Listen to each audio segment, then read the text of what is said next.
अस्सलाम वालेकुम व्यूअर्स, बिस्मिल्लाहिर्रहमानिर्रहीम। दाना मिक्स करने लगा था तो मैंने कहा चलें वीडियो बना के शेयर करते हैं दोस्तों के साथ। ये देखें, ये आपको नज़र आ रहा है, ये 13 नंबर और 14 नंबर फीड है और ये दाल दाना है।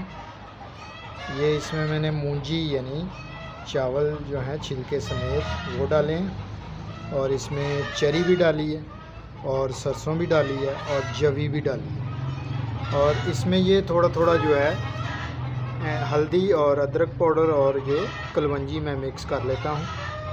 तो इतने दाने में ये तकरीबन 3-3 चम्मच जो हैं ये हम शामिल करेंगे। ये हल्दी एक,